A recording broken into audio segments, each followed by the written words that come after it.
The Los Angeles Clippers have already been one of the top teams in the Western Conference, but starting Thursday night, they're going to look even scarier for opponents. According to LA head coach Doc Rivers, Paul George is set to make his Clipper and season debut Thursday night against the New Orleans Pelicans after recovering from shoulder surgery this offseason. There's no official minute restriction for the six-time All-Star, but Rivers said George will have a visual minutes restriction, meaning when PG looks tired, he'll be pulled. George was acquired this offseason in a trade with the Oklahoma City Thunder, but for fans who are excited to see George play with the other star on the team, Kawhi Leonard, you'll have to wait as the Claw is going to sit out his third game of the season on Thursday. Coming into Thursday, no MLB team had won Manager of the Year, Rookie of the Year, and MVP in the same season. And now that stat will last at least another year as the Houston Astros' A.J. Hinch won Manager of the Year and Yordan Alvarez won Rookie of the Year.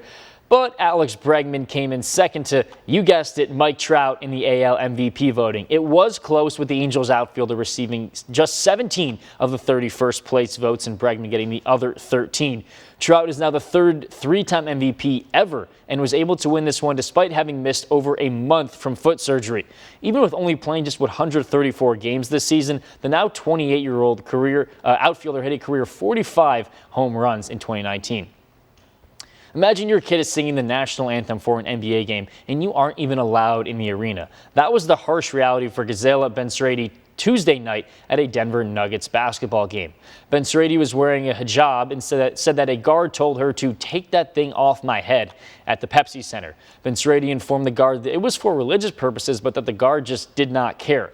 A Muslim civil rights group is now protesting after the incident, but the owner of the arena called the encounter simply a misunderstanding.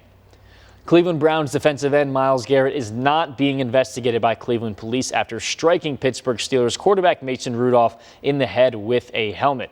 Garrett hit Rudolph with just seconds to go in the Browns' win over Pittsburgh Thursday night. Sergeant Jennifer Chotz said that the police have not received a complaint from Rudolph, meaning they cannot comment on the matter. But Rudolph's agent Tim Younger said that no legal options have been removed from the table. Rudolph himself called Garrett ripping off his helmet and hitting him with it pretty cowardly and Bush League. Closer to home, Quincy University students are getting a history lesson as the impeachment hearings carry on. Justin Coffey's history class spent a portion of their lecture watching and learning more on the hearings process. Today, former U.S. ambassador to Ukraine took the stand. QU junior Alex Harris doesn't think President Trump will be impeached, but he does say that he needs to hear more on if there was any criminal wrongdoing from the Republican. More people knowing about the impeachment process will certainly help. Not everything is impeachable, but definitely the bigger things are, and so far seems like we might have a case for that. Public hearings at this time are scheduled to resume on Tuesday.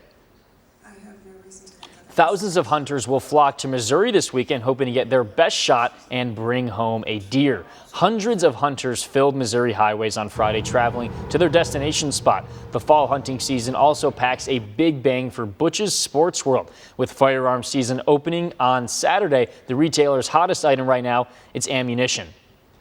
From Colorado, we've had people in from Florida, just every place imaginable. There's been somebody in here. I mean, it's all over. It's not just locals for sure. All hunters are required to wear hunter or blaze orange, carry their permits, and must unload their gun while walking to their stands.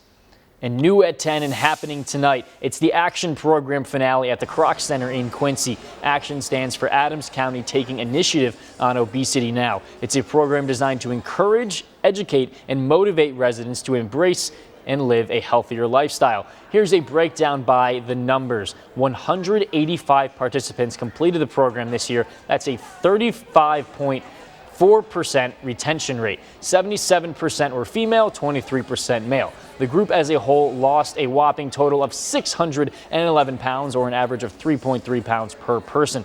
The group also lost 440 pounds of body fat mass. Obviously, when we started this program last year, we were the most obese county. And now we have learned that we are no longer the most obese county in the state of Illinois. However, that said, we are still 7th. So we still have work to do, but man, have we made progress.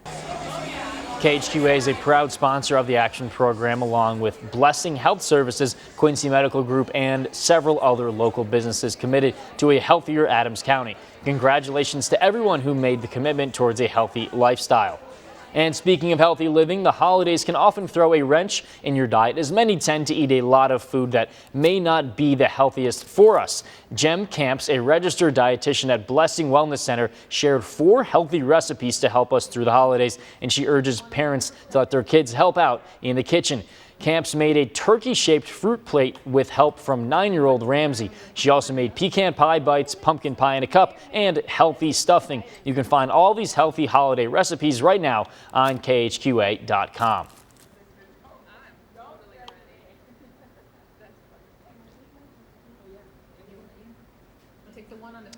Holiday shopping, safety, Quincy police explain what you should know before heading out on your holiday hunts. Straight ahead. Plus, Iowa leaders look to break down barriers for folks with a criminal record trying to break back into the workforce. Next, and new at 10.